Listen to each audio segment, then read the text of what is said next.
Video shoot करने का बड़ा इंपॉर्टेंट पर्पस है। पर्पस ये है कि देखो आज हम ना सिर्फ एक डेमो वीडियो शूट जो है कर रहे हैं, जिसमें साइंस एंड टेक खत्म होने के बाद हम बायो कैसे पढ़ेंगे उसके बारे में डिस्कस करने वाले हैं। आज का जो वीडियो है, होप करता हूं कि देखो आपने इससे पहले मुझसे या कई जगह पे ये जो पार्ट हम आज पढ़ेंगे ये पढ़ा होगा, लेकिन मैं आज कई सारी नई चीजें इसमें मैं बताऊंगा, एक्सप्लोर करेंगे और आप देखना कि शायद आपको लास्ट में कई नई चीजें पता चलेंगी, लेकिन उसके लिए आपको वीडियो पूरा देखना जरूरी है। अब एक और इम्पॉर्टेंट चीज है कि अगर आपको वीडियो अच्छा लगता है तो कमेंट करिए और लाइक करके बताइए, क्योंकि इसी चीज से हमारा मोटिवेशन बढ़ता है। आज एक बड़ा इंपॉर्टेंट सिस्टम है जिसको हम बोलते हैं नर्वस सिस्टम। नर्वस सिस्टम जिसको हिंदी में बोलते हैं तंत्रिका तंत्र। अगर मैं इसके डेफिनेशन की बात करूं तो देखो, जो आप मुझे देखकर अभी समझ रहे हो, जो आप सुन रहे हो, आपके बॉडी में जो सिग्नल चल रहे हैं, आप ऐसे करके मोबाइल में ये जो सुन रहे हो, तो ये जितना भी आपके बॉडी का जो फंक्शनिंग है, जो कोऑर्डिनेशन है, ये सब नर्वस सिस्टम करती है। होप करता हूं कि डेफिनेशन से तो आप पूरे तरीके से फैमिलियर हो गए, लेकिन इसमें कई नई इंपॉर्टेंट टर्म है जो कुछ दिन पहले जो है वो अपडेट हुए हैं, वो आपको पढ़ना जरूरी है। क्योंकि अब देखो, आप अगर सिर्फ इतना पढ़ के चले जाओ, ब्रेन का वजन कितना होता है, ब्रेन में कौन कौन से पार्ट होते हैं, क्या है नहीं है, तो मैं देखो बताऊंगा तो वो सारी चीजें भी, लेकिन इसमें और भी कई नई चीजें हैं जो आपके सिलेबस में आपको पढ़ना जरूरी है 2020 के सिलेबस के हिसाब से। तो हम शुरू करते हैं टॉपिक का नाम है नर्वस सिस्टम। तो अगर देखो, हम अगर नर्वस सिस्टम की बात करें, हिंदी में अगर हम बोलते हैं तो हम इसे बोलते हैं तंत्रिका तंत्र। One of the important system है, इतना तो आपको पता है। लेकिन अगर बोलता है कि नर्वस सिस्टम काम किस पे करती है, तो आपके बॉडी का एक सबसे इंपॉर्टेंट सेल जिसको हम बोलते हैं न्यूरॉन्स।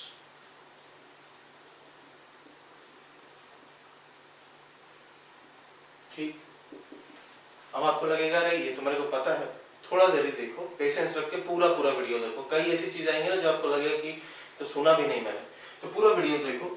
तो न्यूरॉन्स जो है, न्यूरॉन्स आपके बॉडी का सबसे, जो आप अगर बोल सकते हो लॉन्गेस्ट सेल होता है, सबसे लंबी कोशिका अगर आपके बॉडी की है तो वो होते हैं न्यूरॉन्स। अगर हम बात करें तो अप्रोक्सीमेटली एक ह्यूमन बॉडी में लगभग 100 बिलियंस ऑफ न्यूरॉन्स, 100 बिलियंस, कई सारे, मतलब डेली न्यूरॉन जो है वो बनते भी हैं, डिस्ट्रॉय भी होते हैं। उसके बाद देखो, न्यूरॉन में आगे जाने से पहले आपको इतना समझना बहुत जरूरी कि न्यूरॉन के कितने टाइप होते हैं। तो देखो, बेसिक फॉर्म में मैं आपको 3 टाइप बता रहा हूं। सबसे पहला होता है न्यूरॉन का टाइप जिसको हम बोलते हैं मोटर न्यूरॉन्स। दूसरा होता है जिसको हम बोलते हैं सेंसरी न्यूरॉन्स, सेंसरी को बोलते हैं संवेदीय। और तीसरा होता है रिसेप्टर न्यूरॉन्स। ठीक, ये 3 टाइप के इंपॉर्टेंट न्यूरॉन है। अगर न्यूरॉन के बारे में आपसे लिखने के लिए बोलता है तो आप ये वहां पे मेंशन कर सकते हो। अब इंपॉर्टेंट चीज है कि देखो, मोटर न्यूरॉन क्या होता है। तो देखो, मोटर न्यूरॉन वो होते हैं जो ब्रेन से इंफॉर्मेशन लेके आपके बॉडी तक पहुंचाते हैं। ब्रेन में जो आपने सवाल भेजा था उसका जवाब मिल गया और वो जवाब उस बॉडी पार्ट तक जाएगा जहां उसकी जरूरत है।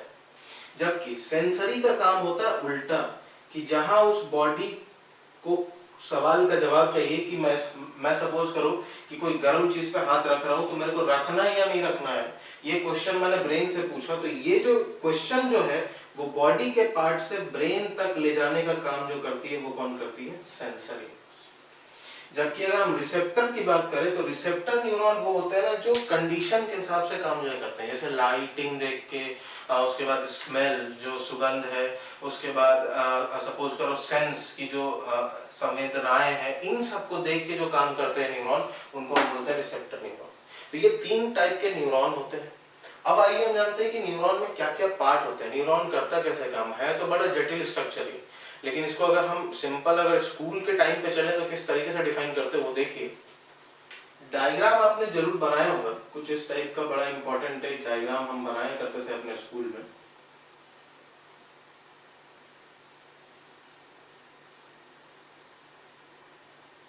ठीक, कुछ इस टाइप का डायग्राम आपने बनाया होगा। तो देखो, एक डायग्राम के साथ ही हम समझते चलते हैं। सबसे पहला देखो, सबसे मेन पार्ट होता है ये, जिसको आप एक तरीके से बोल सकते हो कि ये हेड ऑफ न्यूरॉन है, मतलब जो सबसे आगे का भाग है वो ये वाला है, जबकि एंड टेल ये होता है। ये वाला जो पार्ट है इसमें एक सबसे इंपॉर्टेंट पार्ट होगा जिसको हम बोलेंगे न्यूक्लियस। अब सर न्यूक्लियस क्यों होगा? क्योंकि सिंपल सी चीज है, नर्वस सिस्टम कहाँ है? ह्यूमन बॉडी में, और ह्यूमन बॉडी का जो सेल है वो कैसा है? यूकैरियोटिक। यूकैरियोटिक कोशिकाएं में क्या होती है? न्यूक्लियस, जिसको आप हिंदी में बोलते हो केंद्रक। अब ये जो केंद्रक वाला पार्ट है, इसके बाहर का जो पार्ट है पूरा ये, इसको हम बोलते हैं सेल बॉडी, या अगर मैं आपको इसका टेक्निकल नाम बताऊं तो इसको बोलते हैं सोमा। ठीक, अब सोमा का काम क्या होता है? तो सोमा का काम होता है एक न्यूरॉन से दूसरे न्यूरॉन, यहां से इधर या यहां से इधर, या जिस टाइप का असेंबलिंग है उन सभी न्यूरॉन तक मैसेज को कनेक्शन के थ्रू पहुंचाते जाना, क्योंकि अल्टीमेटली मैसेज को जाना कहां है? ब्रेन तक, और ब्रेन से उस बॉडी पार्ट तक। तो यहां से ये जाएगी कैसे? तो ये जो पार्ट है ना, ये जो इसमें एंडिंग्स जो जुड़े होते हैं कुछ इस टाइप, ये जो पार्ट होते हैं ये कुछ रेसेनुमा आकार होते हैं, इनको हम बोलते हैं इंग्लिश में डेंड्राइट्स, और हिंदी में बोलते हैं द्रुमासम। ठीक, बड़ा इंपॉर्टेंट नाम है, आपको याद रखना है। उसके बाद देखो, मैंने बोला कि न्यूरॉन आपके बॉडी का सबसे लंबा सेल है, लेकिन इसका जो सबसे लंबा पार्ट होता है किसी भी न्यूरॉन का, यही वो पार्ट है जिसको हम बोलते हैं एक्सॉन। एक्सॉन, जिसको बोला जाता है अक्षतंतु। यही वो पार्ट है जिसे मैसेज जाता आता है, और अगर गलती से किसी एक्सीडेंट में एक्सॉन में अगर चोट लग जाए तो आदमी को लकवा मार सकता है, पैरालिसिस, कोई भी सेंस जो है उसका काम करना अचानक से बंद कर सकता है। तो इस एक्सॉन को क्या है कि प्रोटेक्शन चाहिए, सुरक्षा कवच तो चाहिए, तो इसको सुरक्षा कवच जो है कुछ इस टाइप से मिला होता है, और ये जो सुरक्षा परत है ये दोनों साइड कुछ इस टाइप से होती है। तो ये जो परत है ना, इसको हम बोलते हैं माइलिन शीट, माइलिन आवरण बोलते हैं इसको। ठीक, और माइलिन आवरण के बारे में अगर कोई आपसे पूछता है कि माइलिन आवरण जो है वो किस चीज से बनी होती है, तो देखो बेटा, इसमें 80% लिपिड होता है प्लस लगभग 20% प्रोटीन होता है। अब लिपिड क्या होता है? तो लिपिड एक टाइप का फैटी मटेरियल है, फैटी मतलब वसा युक्त, जिसमें वसा हो। ठीक है, तो 80% लिपिड और 20% प्रोटीन। अब इसका जो सबसे लास्ट पार्ट है, ये भी एक्सॉन का ही लास्ट टर्मिनल होता है, जिसमें ये कुछ इस टाइप से छोटे छोटे एंड होते हैं, ऐसे कई सारे होते हैं, बहुत सारे। ठीक है, ठीक। अब सपोज करो कि हमारे बॉडी में एक न्यूरॉन तो है नहीं, बिलियंस ऑफ न्यूरॉन है, तो आपसे पूछेगा कि एक न्यूरॉन दूसरे न्यूरॉन से कैसे जुड़ा होता है। तो देखो, एक न्यूरॉन दूसरे न्यूरॉन से कैसे जुड़ा होता है, तो एक न्यूरॉन का जो डेंड्राइट होता है वो दूसरे न्यूरॉन के हमेशा जो आखिरी वाला जो पार्ट है ना, ये एक्सॉन का जो आखिरी पार्ट है, इससे जुड़ता है। और कोई अगर पूछता है कि जो डेंड्राइट इसके निकले हैं क्या डायरेक्टली इससे एकदम चिपके होते हैं, तो नहीं, इनमें ना यहाँ पे थोड़ा सा गैप होता है, और यही वो गैप है जिसके कारण एक न्यूरॉन से दूसरे न्यूरॉन में मैसेज जाते रहता है। और आपसे पूछेगा कि दो न्यूरॉन के जुड़ाव को क्या बोलते हैं, what is the connection of to neurons, तो इसी पार्ट को बोला जाता है सिनैप्स। ठीक, और सिनैप्स क्या जरूरत है इसकी, तो सिनैप्स वही चीज है जिसमें कुछ बड़े ही इंपॉर्टेंट केमिकल्स रहते हैं, कुछ बड़े ही इंपॉर्टेंट रसायन ट्रैवल करते हैं, जाते हैं, जो कि आपके मैसेज को लेके जाते हैं। और आपको अच्छे से पता होगा कि नर्वस सिस्टम में जो मैसेज जाता है वो कौन से फॉर्म में जाता है, इलेक्ट्रिकल फॉर्म में, विद्युत संकेत के फॉर्म में। तो ये जो रसायन है, ये जो केमिकल है, इसी को हम बोलते हैं न्यूरो ट्रांसमीटर्स। ये नाम बड़ा इंपॉर्टेंट है, याद रखना, इसको बोलते हैं न्यूरो ट्रांसमीटर। अब देखो, इसमें मैं कई नई चीजें आपको बताता हूँ। सबसे पहला कि न्यूरो ट्रांसमीटर कहाँ बनता है, तो न्यूरो ट्रांसमीटर बनता है आपके सेल बॉडी में, सोमा। दूसरा कि न्यूरो ट्रांसमीटर के सर एग्जाम्पल बताइए, तो न्यूरो ट्रांसमीटर के एग्जाम्पल की अगर हम बात करें तो इसकी एग्जाम्पल में आता है सबसे पहले तो डोपामाइन, दूसरा अगर हम बात करें तो आता है असीटोकोलिन, तीसरा अगर हम बात करें तो आता है ग्लूटामेट, चौथा अगर बात करें तो बोल सकते हैं सेरोटोनिन, फिर अगर हम बात करें तो इसमें हम एड्रेनलिन को भी ले सकते हैं। ये बड़े इंपॉर्टेंट एग्जाम्पल है, और बिलीव करिए कि ये बड़ा कॉमन है, यूपीएससी में ये पूछा जाता है और सिलेबस में भी है इसका नाम। तो आपने डोपामाइन का पता नहीं नाम सुना होगा या नहीं सुना होगा। तो अभी के पीरियड में ना जब कोरोना चल रहा है तो लोगों में पढ़ाई के प्रति जो मोटिवेशन है ना कभी बढ़ रहा है कभी घट रहा है। कुछ दिन तो बड़ा अच्छे से पढ़ते हैं, पूरा राइटिंग बैठा के नई कॉपी एकदम, लेकिन कुछ टाइम बाद क्या होता है कि हाँ पढ़ लेंगे, दिन भर करना क्या है, कोई भी काम नहीं। तो जो मोटिवेशन फैक्टर आपसे अगर मैं बात करूं साइंटिफिकली कि मोटिवेशन क्यों अफेक्ट होता है, कभी ज्यादा कभी कम, तो ये जो मोटिवेशन जो फैक्टर है ना वो डोपामीन लेवल का काम होता है, क्योंकि डोपामीन पे ही डिपेंड करता है आपका मूड, आपका मोटिवेशन, ये सब इसी पे डिपेंड करती है। एसिटोकोलिन पे हम अभी जस्ट इसी लेक्चर में बात करेंगे क्या होता है। ग्लूटामेट के बारे में थोड़ा सा जान लीजिए कि ग्लूटामेट क्या है। तो ग्लूटामेट का काम होता है लर्निंग, चीजों को याद रखना, मेमोरी, चीजों को स्मरण, मतलब कुछ चीजों को बहुत लंबे समय तक हम एक्नॉलेज कर रहे हैं, तो ये काम होता है ग्लूटामेट का। सेरोटोनिन की बात हम ब्रेन में करेंगे। एड्रेनलिन आपने शायद सुना होगा कि एक टाइप का हार्मोन होता है जो एड्रेनल ग्लैंड से निकलती है, जो कि बेसिकली अधिवृक्क ग्रंथि जिसको हम बोलते हैं, जो आपके किडनी के ऊपर होती है। और ये जब भी निकलती है तो आपने पढ़ा होगा कि बॉडी का जो मेटाबॉलिक रेट होगा, मतलब जो भी चीज है ना वो बहुत तेजी से बढ़ जाएगी। जैसे ब्रीदिंग वो बहुत तेजी से बढ़ जाएगा, फिर उसके बाद क्या होगा, हार्ट बीट वो भी बहुत तेजी से बढ़ जाता है, क्योंकि ये ना एक टाइप का फाइट और फ्लाइट हार्मोन। ठीक है, तो ये कुछ इंपॉर्टेंट पार्ट है। अब हम आते हैं और कुछ इंपॉर्टेंट पॉइंट। तो देखो ये जो माइलिन आवरण, आपसे पूछेगा कि हर माइलिन आवरण के बीच में ऐसा गैप क्यों है, ये जगह खाली क्यों है। तो ये जो जगह खाली है ना, आपको याद रखना है कि इसको बोलते हैं नोड ऑफ रेनवियर। नोड का मतलब होता है एक स्थान, एक पर्टिकुलर स्थान। रेनवियर साइंटिस्ट का नाम है, तो नोड ऑफ रेनवियर बोला जाता है ये जो खाली स्थान। नेक्स्ट आपसे पूछेगा कि मनुष्य के शरीर में एक बड़ी महत्वपूर्ण कोशिका होती है, बहुत इंपॉर्टेंट सेल है, जिसको बोलते हैं स्वान सेल्स। तो स्वान सेल आपसे अगर पूछता है, स्वान की स्पेलिंग ये होती है, स्वान सेल्स या स्वान कोशिका, ये कहाँ पाई जाती है। तो ये देखो, ये माइलिन शीट के अंदर ही होती है, और इसी के कारण माइलिन शीट बनती है। माइलिन शीट नहीं होगी तो एक्सॉन को प्रोटेक्शन नहीं मिलेगा, एक्सॉन को प्रोटेक्शन नहीं मिलेगा तो मैसेज जो है इधर से यहाँ कभी भी जा नहीं पाएगी, सिनैप्स तक नहीं पहुंचेगी। सिनैप्स तक नहीं पहुंचेगी तो दूसरे न्यूरॉन और मल्टीपल न्यूरॉन इससे क्या होंगे, अफेक्ट होंगे। तो होप करता हूं कि न्यूरॉन तो आपको समझ में लगभग आया होगा। अब हम बात करते हैं नर्वस सिस्टम के बारे में। तो होपफुली आपने नर्वस सिस्टम में आपने कई जगह पढ़ लिया हो कि नर्वस सिस्टम के 3 टाइप होते हैं, सीएनएस, पीएनएस और एएनएस। लेकिन आज मैं आपको एक बड़ा इंपॉर्टेंट चीज बताऊंगा इसमें कि आप इसको एक लाइन में कैसे याद जो है रख सकते हो। तो आइए देखते हैं टाइप्स ऑफ नर्वस सिस्टम। अगर हम एक्शन की बात करें, एक्शन का मतलब है कि आपकी बॉडी किस तरीके से आपको रिप्लाई दे रही है। तो नर्वस सिस्टम के 2 टाइप। सबसे पहला टाइप होता है, पहले वाले को हम बोलते हैं ऑटोनॉमिक, ठीक, और दूसरा होता है जिसको हम बोलते हैं सोमैटिक। ऑटोनॉमिक नर्वस सिस्टम और सोमैटिक नर्वस सिस्टम। देखो ऑटोनॉमिक होता है जिसको हम बोलते हैं स्वचालित। स्वचालित वो होती है ना जो खुद काम करती है, खुद चलती है। जैसे आंखों का फड़कना, कुछ भी कर लो, हाथ से पकड़ के रख लो फिर भी नहीं रुकेगी। हार्ट बीट हो रही, वो भी नहीं रुकेगी। तो ये सब जितने भी है ना जो फंक्शन खुद चल रहे हैं वो ऑटोनॉमिक में आता है। जबकि सोमैटिक होता है जिसको हम बोलते हैं दैहिक। दैहिक का मतलब होता है जिसमें आपका कंट्रोल हो, जहां आप खुद उसको कंट्रोल कर सकते हो। तो आप एक तरीके से बोल सकते हो कि सोमैटिक जो होता है ना, इसमें जैसे अगर आपसे बोले कि इसका सबसे अच्छा एग्जांपल होगा मसल कॉन्ट्रैक्शन। मसल कॉन्ट्रैक्शन, मांसपेशियों का संकुचन, क्योंकि भैया जो आप हाथ पैर ऊपर नीचे कर ले रहे हो वो किसके बस में, आपके बस में। तो जिस भी एक्शन में आप खुद अगर इसको कंट्रोल कर सकते हो तो ये सोमैटिक नर्वस सिस्टम होता है। जबकि जहां आप कंट्रोल नहीं कर सकते वो सब किसमें आते हैं, ऑटोनॉमिक। और अगर आपसे बोलता है ना कि ऑटोनॉमिक का एक और नाम बताओ, तो देखो इंग्लिश में बोलते हैं इनवॉलेंट्री, और जबकि हिंदी में बोलते हैं अनैच्छिक।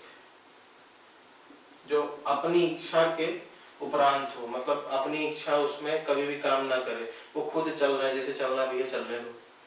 अब देखो यहीं पे दो चीजें आपको जाननी है कि ऑटोनॉमिक में भी 2 पार्ट होते हैं। 2 पार्ट की अगर हम बात करें तो देखो 2 पार्ट में सबसे पहला आता है, इसको हम बोलते हैं सिंपैथेटिक, और दूसरा होता है पैरासिम्पैथेटिक।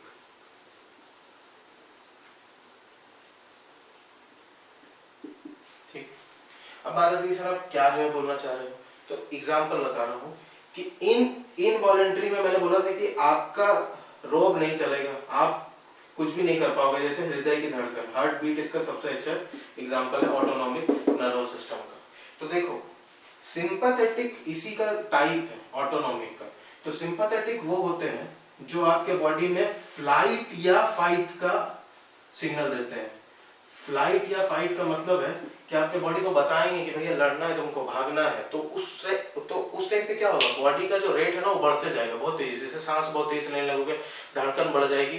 तो जब ऐसा ऑटोनॉमिक सिस्टम जिसमें फाइट और फ्लाइट आ जाए, मतलब चीजें बढ़ने लगे, जैसे हार्ट बीट क्या हो, बढ़ जाए, अगर हार्ट बीट बढ़ जाए तो ऐसे वाले ऑटोनॉमिक नर्वस सिस्टम को बोलते हैं सिंपैथेटिक। और यहीं पे जो हार्मोन मैंने यहाँ एक न्यूरोट्रांसमीटर लिखा था ना एड्रेनलिन, तो एड्रेनलिन जो है ना, नॉर एड्रेनलिन भी आप इसको बोल सकते हो, ये इसी में आता है सिंपैथेटिक। जबकि अगर आपसे बोले कि तब पैरासिम्पैथेटिक क्या होगा, तो ये क्या करेगा, तो ये हार्ट बीट बढ़ाएगा नहीं, ये बॉडी को रेस्ट का सिग्नल देता है कि भैया हो गया, बहुत दौड़ लिए, बहुत ज्यादा कूद लिए, अब आराम कर लो। तो ये जो रेस्ट वाला सिग्नल है, जिसमें अगर आप बोल सकते हो कि अगर आप रेस्ट करोगे तो आपका हार्ट बीट क्या हो जाएगा, वापस से नॉर्मल हो जाएगा, रिड्यूस हो जाएगा, कम हो जाएगा। तो कम तो बहुत कम नहीं, मतलब कम हो जाएगा। तो कम अगर जब हो रहा है ना तो इसको बोलता है पैरासिम्पैथेटिक। लेकिन बढ़ना या घटना, क्या ये दोनों आपके कंट्रोल में है? बिल्कुल नहीं है, एक में बढ़ेगा एक में घटेगा। और इसी का एग्जाम्पल था, मैंने एक न्यूरोट्रांसमीटर का नाम लिखा था असीटोकोलिन। तो ये जो असीटोकोलिन है ना वो इसी में आता है पैरासिम्पैथेटिक में। सिंपैथेटिक में याद रखना कि चीजें बढ़ती हैं, और सिंपल भाषा में बोले तो फ्लाइट और फाइट, भागना लड़ना। जबकि अगर हम बोले पैरासिम्पैथेटिक में तो रेस्ट पे आती है। ठीक, अब मैं बताता हूं कि अब जो जनरल हम पढ़ते हैं किताबों में नर्वस सिस्टम के टाइप, वो टाइप कितने टाइप होते हैं। तो आपने दो टाइप पढ़ा होगा, एक होता है जिसको हम बोलते हैं CNS और दूसरा होता है PNS। एक ENS भी होता है, ENS तो मैंने अभी आपको अलग से बता दिया। तो हम CNS और PNS के बारे में जानते हैं, और डीप में तो हम नेक्स्ट वीडियो में जानेंगे, पर आज इसमें भी कुछ नई चीजें जान लो। तो CNS का फुल फॉर्म होप करता हूँ आपको अच्छे से पता होगा। C का मतलब है सेंट्रल, NS का मतलब नर्वस सिस्टम, हिंदी में बोलेंगे C का मतलब केंद्रीय और तंत्रिका तंत्र। P का मतलब क्या होता है, P का मतलब होता है peripheral, peripheral nervous system, Hindi में बोलते हैं परिधीय। ठीक, अब मैं तुमको ये एक ही लाइन में समझा दूंगा कि एक लाइन में बोलोगे तो क्या बोलोगे इसको और कैसे समझ सकते हो। ये आपका ब्रेन है, ठीक, इतना तो आपको पता ही होगा, आपके पास भी है ये, मेरे पास तो है ही, आपके पास भी है। तो ये आपका ब्रेन है, और ब्रेन से जुड़ा है आपका स्पाइनल कॉर्ड, जिसको हिंदी में बोलते हैं मेरुरज्जा। ठीक, तो ब्रेन और स्पाइनल कॉर्ड ये दोनों को अगर लोगे, मतलब बोले तो मस्तिष्क और ये वाला पार्ट जो ये पूरा कनेक्शन, ये है स्पाइनल कॉर्ड, हिंदी में बोलते हैं मेरुरज्जा या मेरु जोड़। ये दोनों को अगर साथ में गिनते हो तो ये दोनों पार्ट कहलाते हैं CNS, सेंट्रल नर्वस सिस्टम, और यही सबसे मेन नर्वस सिस्टम। अब एक्स्ट्रा जानो थोड़ा कि ब्रेन में जो सबसे इंपॉर्टेंट जो नाड़ियां हैं, जिसको हम बोलेंगे नर्व्स, तो सबसे इंपॉर्टेंट इसमें जो नाड़ियां होती है ना 12 जोड़ी होती है, 12 पेयर्स। ठीक, और ये जो ब्रेन वाली जो नाड़ियां हैं इनको हम बोलते हैं क्रेनियल नाड़ियां, क्रेनियल नर्व्स। ठीक है, जबकि हम अगर बात करें कि मेरुरज्जा से ऐसी कितनी इंपॉर्टेंट नाड़ियां निकलती हैं, तो इनमें से 31 जोड़ी निकलती है, 31 पेयर्स। ठीक, और अगर मैं इन्हीं को साथ में गिन दूं, जैसे एग्जांपल के लिए, जैसे सपोज करो कि अभी मैं ये वाला हटा रहा हूं, तो सपोज करो कि ब्रेन में से कितनी निकली है, 12। ठीक है, सपोज करो कि ये कुछ नाड़ियां हैं ऐसे 12 इधर से भी निकलेंगे, और स्पाइनल कॉर्ड में कितनी होती है, 31। तो देखो स्पाइनल कॉर्ड में 4 टाइप की नाड़ियां होती है। कौन कौन सी होती है, तो सबसे पहला होता है, सबसे पहला इसको हम बोलते हैं सर्वाइकल। ये पूछ सकता है आपसे कि सर्वाइकल कहाँ होती है नाड़ियां। दूसरा आपसे पूछ सकता है थोराइक, जिसको हम बोलते हैं। तीसरा होता है जिसको हम बोलते हैं सैक्रल, तीसरा होता है इसको हम बोलते हैं लंबर, चौथा होता है जिसको हम बोलते हैं सैक्रल, और एक सबसे आखिरी में अलग से होता है, इसको हम बोलते हैं कॉक्सीजियल।